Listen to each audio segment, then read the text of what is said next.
Let's get all the sillies out of us now.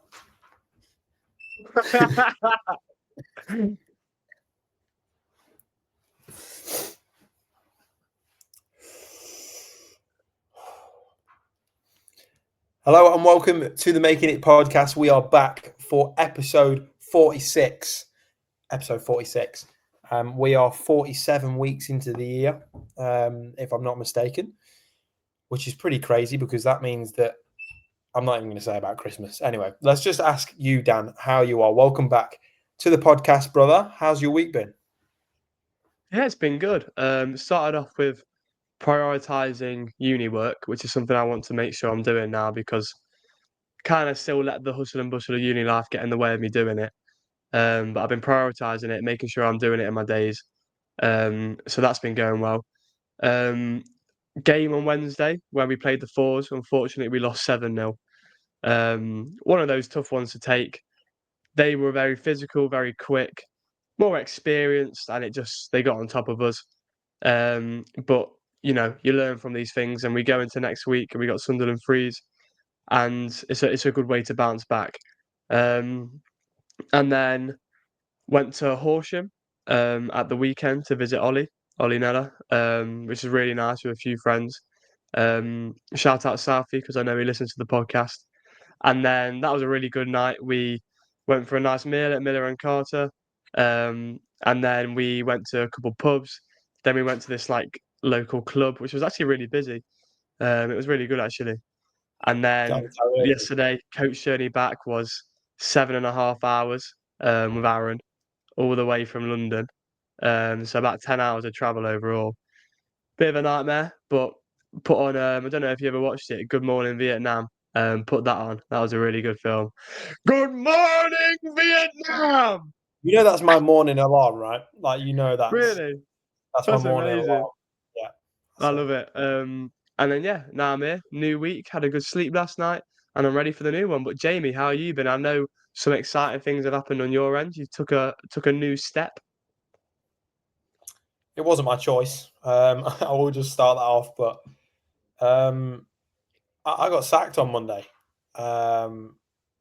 Which was pretty crazy. A week today. I got a message on the Friday before, kind of just saying, look, we can't have you working today because you didn't have a great week sales wise. I'd only worked 2 days and I'd been ill for most of the week anyway. So, just kind of you're not working Friday, which is fine because I was watching Oasis anyway, which I forgot to mention in the last podcast. It was amazing. If you didn't get to watch Oasis, I'm sorry, but I'm going to rub salt in the wounds for the rest of your life. I don't care. It was biblical. But I didn't think much of the message. And then they were like, come in on Monday and we'll kind of talk about your targets and what we want to kind of, well, not targets, but like where we want to go.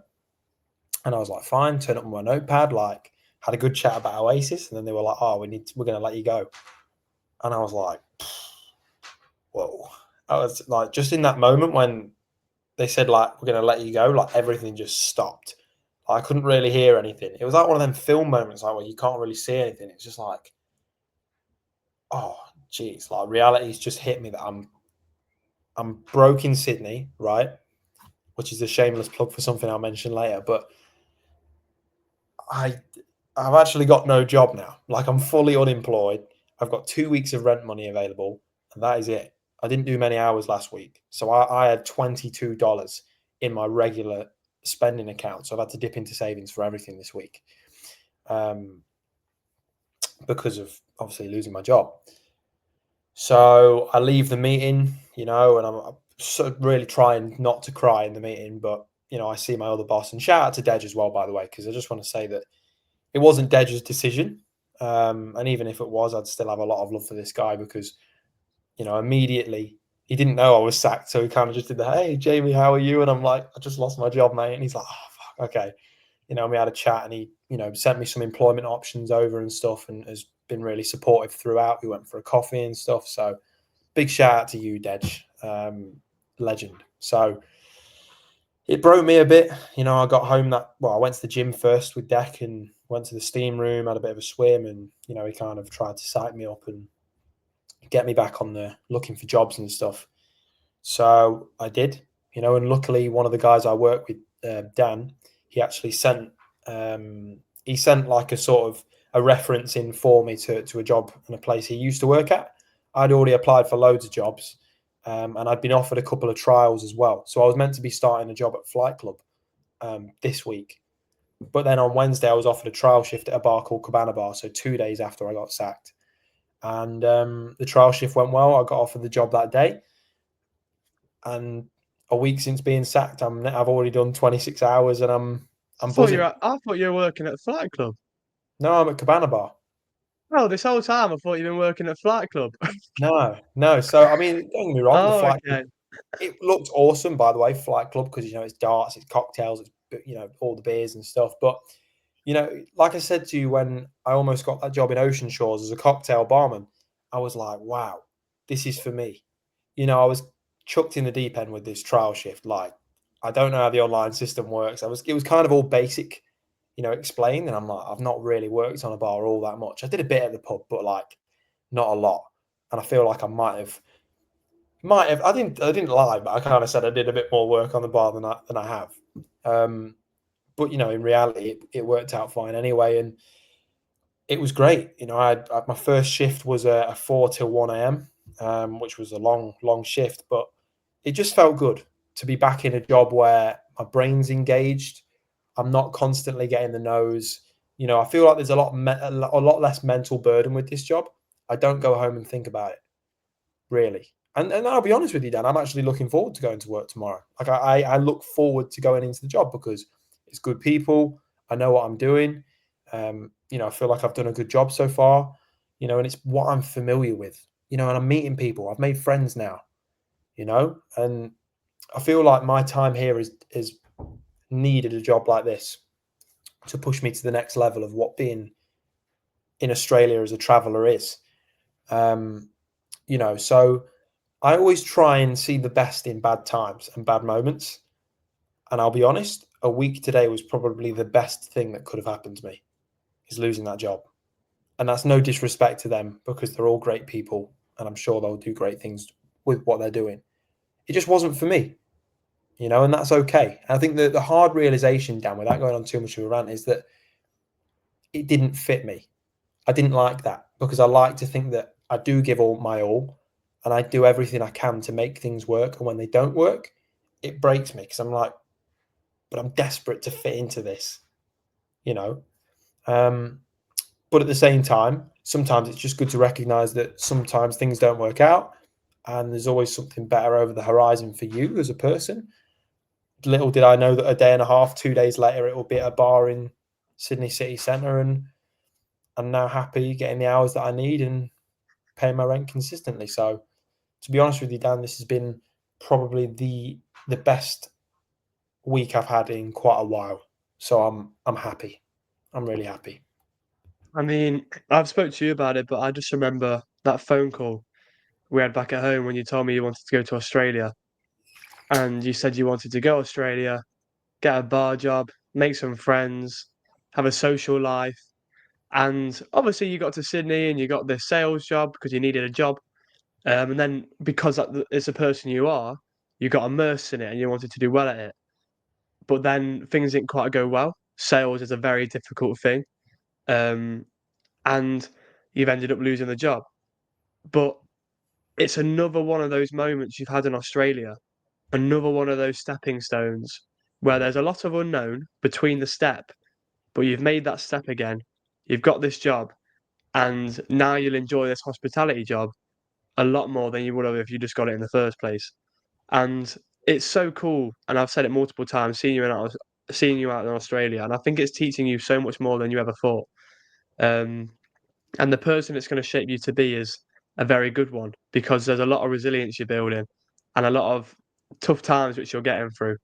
And now you've got this bar job, good people there. You're going to have a mint time, and you can start to experience things on that level you've always wanted to. So I'm very proud of you, brother, and it's very good that you're in this place. And well done for making that step after a difficult moment last week. But something we always talk about, and I don't think we've really delved into the importance of it like deeply, is having an open mind. And I just think having an open mind is so important because we live in a world where everybody sees things differently. Even if you see something the same as someone, there'll still be a slightly different perspective because we've all got different backgrounds, different experiences, which leads to a different viewpoint. And I think some people can be very closed off to other viewpoints or don't even want to explore other options. And I think having an open mind when it comes to wanting to learn, wanting to grow as a person, understanding other perspectives so it can build on your own, trying new things, not just living the same way for the rest of your life. How important is an open mind to you, Jamie? It's everything. It is literally everything. If I didn't have, to go back to what I was saying a moment ago, if I didn't have an open mind to my mate Dan, who I just started working with, funnily enough, his name's Dan as well. His name's Dan Martin, which is Oh quite my funny. God, that's Yeah, that's amazing. quite funny. Are there any similarities? Not really, no. Imagine if it was just But me and you combined. it's just literally us combined. Yeah. Shout out Dan, by the way. But if I wasn't open minded to the idea of working somewhere he used to work, even though it wasn't my first choice and I was actually wanting to work at Flight Club, then I might not be employed right now, in just one sense. But the reason you need to be open minded, I think, is because it opens you up to all sorts of opportunities. I'm a firm believer that your path in life is already set out and you're just discovering it as time goes by. Things will always change, but the path will always be the same. The destination will always be the same. You're just discovering the kind of the minerals of the journey, right? And I think that by having an open mind, you open yourself up to understanding more of the experience. And I just feel like, how can you be closed-minded to some of the things that we have in life? There's so many different opportunities that, like, maybe one night you're in your room and your mate says to you, should we go on a night out? Maybe you're one of those people that's just like, I don't do that. Or maybe you're going to be one of those people that's like, oh, do you know what? Maybe I'll just go and do it. Maybe I'll just have that open mind and just kind of experience different things or live life in a different way. New cultures, new foods, all these different things. If you want to have the richest life in terms of experience, if you want to be wealthier as a person, I can imagine that there's links, open-mindedness and wealth and all sorts. You've got to be open-minded. I think it's one of the greatest skills that anyone can have, and I think it's something that maybe we kind of overlook sometimes. It's just so important, I think. Yeah, and I think it's quite noticeable sometimes with people when they have a closed mind, they limit themselves because they kind of see things through a channel and they don't want to go into the other lanes. They just want to stay on that channel. And I think in some ways it can be a benefit for people because they might be closed minded to this is one option they want in life and they're focused on that. But in terms of building your character, in terms of understanding other people, you need to see the other sides of life. Um, and I think that's the most important part for me. I think having an open mind, the most important part for me is understanding other people. I think having sympathy for other people's situations, trying to understand why someone does something the way they do or the behaviors of someone else, I think it's very important. And I think it makes you a better person overall because then you've got that empathy for people. Mm. And also, you'll have less arguments in life being open-minded because you want to understand someone's argument. But I find some people can be quite difficult because I always think we're not going to get into it because we're not that kind of podcast. But I always think the area where most people are closed-minded is politics, and we're not going to talk about that because that's the last thing this podcast is about.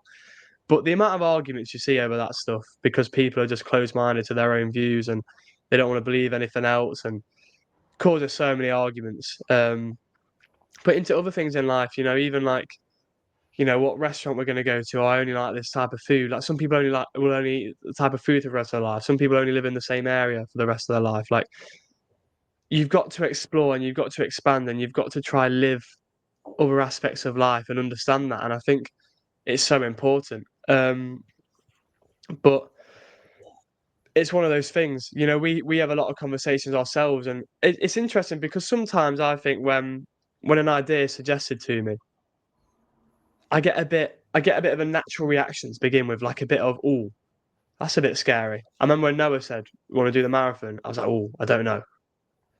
Or to be fair, when you said about doing this podcast, I was well up for it. But I think that, or someone says something you've not, maybe like with coaching's a big one. Like I've been coaching, and then like I don't know, Michael or Derek will say something, and I'm like, oh, that's completely different to what I've been thinking.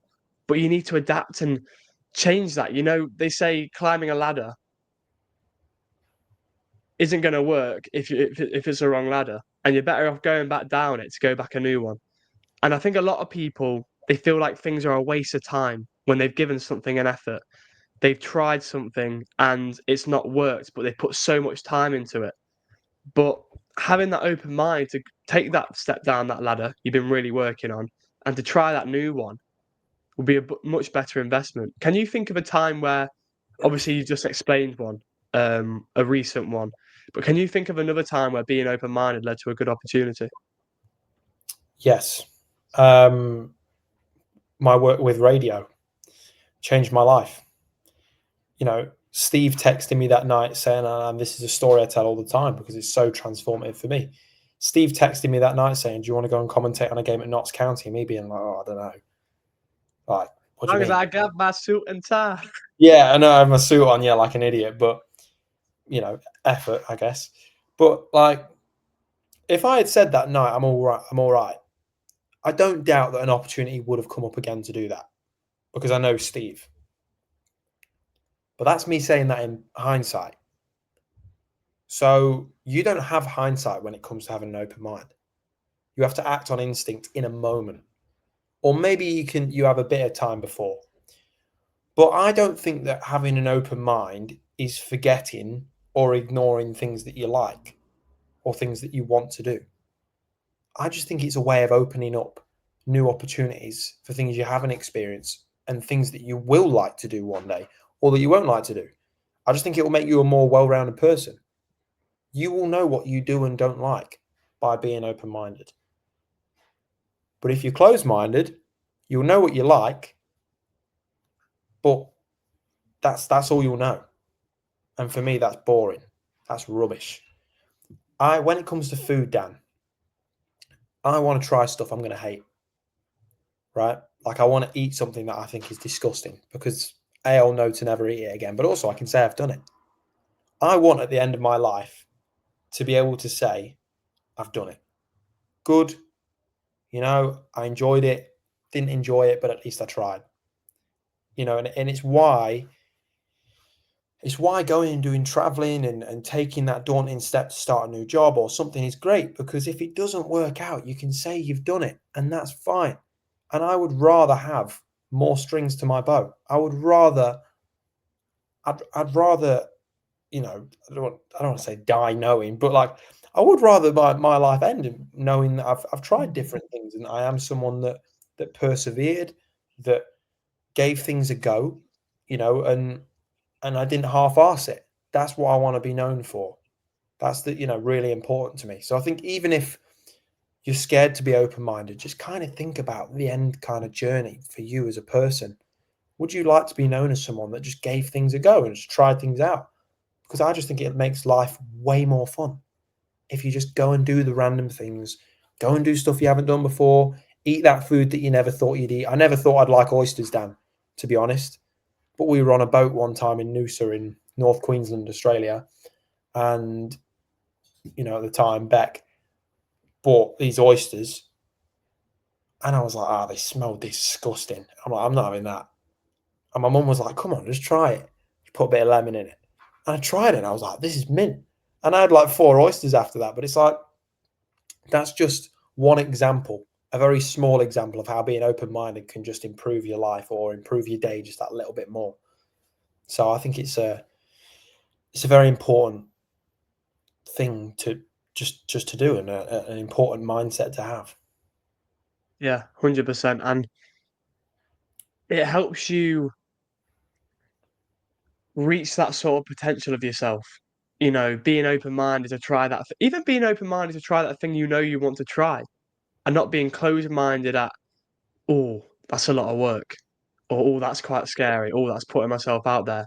Being open-minded to just give things a go. I was speaking to myself. That's such a funny thing to say, but I was having, I was having a little think the other day, and I was thinking, and because we spoke about it on the last podcast, I think. Um, no, a couple of podcasts ago, we were about what you're most proud of in the past year, and I was just very happy with the fact I'm doing these things. I'm doing my passions, like the coaching, like this podcast, like doing my YouTube again. Like I'm doing all these things which I've always wanted to do, and I'm doing them now. But I've had to be open-minded to do them. When you said, Dan, do you want to do that podcast? Got to be open-minded to doing that. Yeah, I'll do a podcast with Jamie. Be open-minded to redoing the YouTube and changing the name from TJ3 to just my name.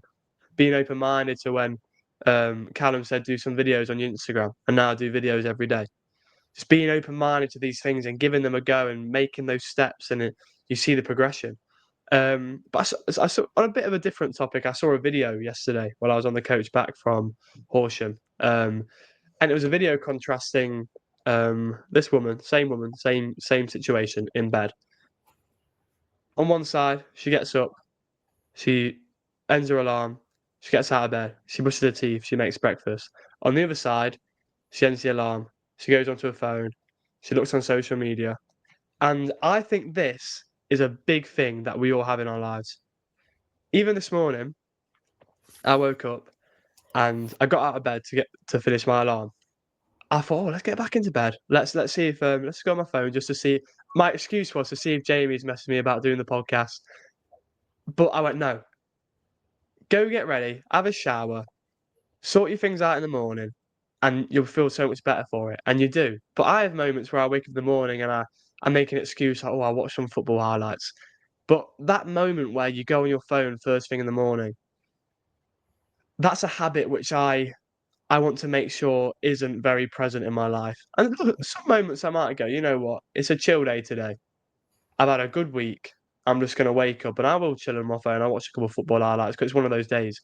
But on a regular habit, I think it's so important to just get up and do those things in your day. And there's so much benefits to it. I'm sure I've seen in areas where, a good morning routine can reduce depression, can make positive emotions increase. Like, how important is a good morning routine? Because I know you've mentioned about your phone quite a lot. So how have you been getting on with that lately? Not great. I'll be honest, not very good. Obviously, with me working later nights and stuff, the temptation to, because I don't use my phone on shift. It's one thing I've said with the new job is I don't even want to check it until I'm on my break. I don't even want to check it. So I don't go into the storeroom and have a look. I don't do anything. I just, so I would say that my hours are down because I'm at work, right? So it kind of, that's a good thing. But also, when I finish work, the first thing I'm doing is just going through it, and I feel like I've got to make up for it.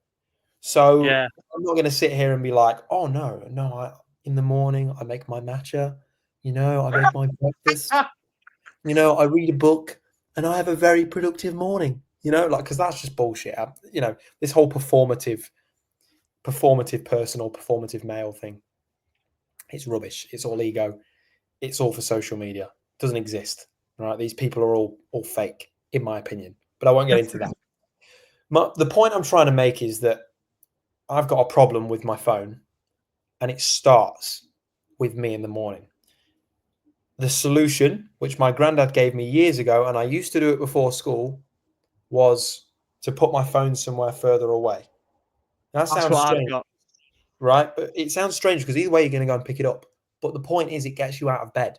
So I used to pick it up, yeah. So I used to be in a cabin bed, right?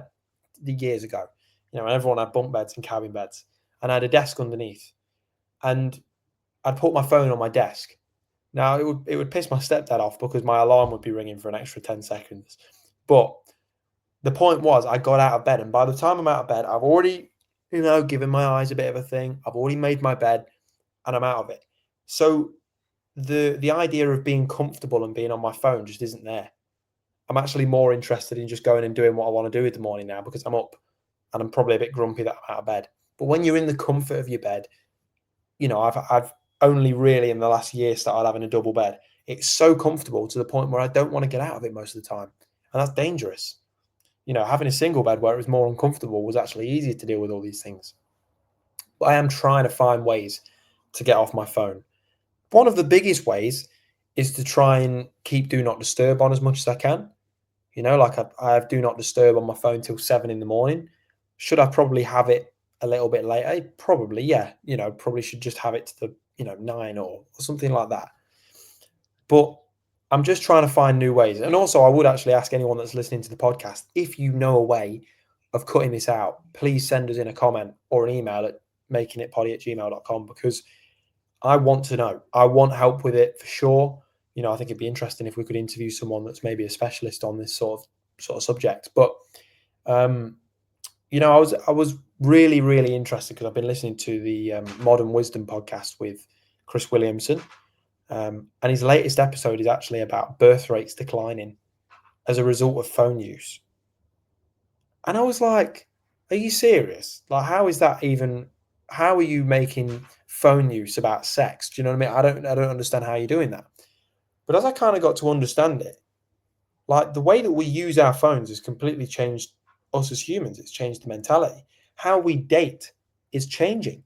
We don't want to go and meet straight away. We don't want to meet people in clubs. We want to do the easy thing. We want to meet them on an app. We want to put a photo of ourselves that's a bit degrading, but someone else likes it. Like these are the way that we're using our phones. So I think in general, I'm very grateful for the fact that because of my work hours, which are long, I don't look at my phone for 8 or 9 hours of the day, bar half an hour on my break. But on the flip side, and back to your question, I would like to cut it out in the morning, Dan, because the mornings where I didn't use my phone were the mornings that I made sales for my old job, and the mornings when I was always the most happy. They're always the best mornings, man. They're always the best mornings. And that idea of having your phone a bit further away is very important. Luckily, due to the design of this bedroom, I have to plug my phone in at the end of my room where the door is. So I get up and I go and turn the alarm off. But that doesn't mean I haven't had mornings where I've then picked it back up and gone back into bed. So I need to limit that. And it's not too regularly, but I was very close to doing it this morning, but I didn't. So that's something I'm making sure I just get up and start doing that routine, which for me is a cold shower, a yogurt bowl, and then what am I doing with my day? But a new week, Jamie. A new week's ahead. Very excited. What are your plans for this week? Well, I've got just over 30 hours of work, so I've got a fair bit to do. I think me and Deck are going to do the the Coogee to Bondi beach walk on Sunday. Oh, amazing. I don't think I know it. We're going to go and do it. We've put it in our plans and it's Brilliant. in the calendar. So, I'm working till 1 a.m. on Sunday morning, so I really hope that it's doesn't go too hard on me. But just work, and then I'm seeing AC/DC next Tuesday. So I can't wait. You're seeing AC/DC? I'm seeing AC/DC next Tuesday. Wow. I shouldn't have done it because I took money out of rent money, but I've got a job now, so I went, fuck it, I'm going to do it. But I was walking past Deck's room yesterday and he went, how spontaneous are you feeling? And I'm like, oh, fuck, here we go. He's going to rinse me with something. And I was like, well, it depends what it is. And he went, well, there's a big stadium where we watched Oasis, and Metallica have just played there. Obviously, we went and saw Oasis, and then Lady Gaga's there in a couple of weeks. And I was like, what? Who's on? And he's like, AC/DC's on. I'm like, they're like one of the founding bands for like all of rock. Yeah, exactly. So I was like, whoa, how much? And I looked at the price. I'm like, oh, I don't know. And then we managed to get the price down a little bit, only to be fucked over by the agency fees or some rubbish. So it doesn't matter. But we're going to see AC/DC next Tuesday. So I can't wait, mate. I'm buzzing. We've got sitting down seats, but I don't care. I'm not going to be sat down. We're going crazy, mate. But yeah, that's next week. But these are the little things I can enjoy. Now I've got a job that pays all right, and I've got consistency in my life, Dan. I can plan. I want to go on nights out. I want to go and do some fun things this week. I get 50% off all beers at this place I work, so it's like £3 a pint. Brilliant. I'm going to be on it. Brilliant. Come on. Great. How about you, Dan? What you got planned for this week? This week, get some studying done first couple of days. That's how I like to do it. I want to make sure that Monday, Tuesday, I get a good amount of hours on studying. Coaching tomorrow, make some things clearer with the lads because I've realised I've been a bit confused myself about our way of playing. I've had a conversation with Michael and he's made things a bit clearer for me. Just that balance of being direct and keeping the ball. Then we've got a game on Wednesday, so I'm having a coffee with my granddad before that. And then we're playing Sunderland Freeze, who was our first game of the season, where we beat 8-0. But we're not going to underestimate them, so hopefully another win. And then towards the end of the week, going to do a podcast with Yusuf. So that'll be good. That should be out at the end of this week for those listening right now. Another Making It Moments. And then got a party on Saturday, house party, after 7-a-side. And it's my mate Will's decided to do You've Got to Go dress as him. So it's going to be quite a funny party. And then hopefully should be playing in my first Sunday league game this Sunday for Kenfica. So get back into 11-a-side. So yeah, Okay. no, I'm excited, man. It's a new week. Let's go. New week. Let's enjoy it. Let's make the most of it. And if you're not thinking about eating oysters or doing something that's a bit open-minded, then you're doing something wrong. Have an open mind. Have a fantastic week. And most importantly, make sure that you're here next Tuesday for our next episode. Until then, take care. See you later. Stay open-minded.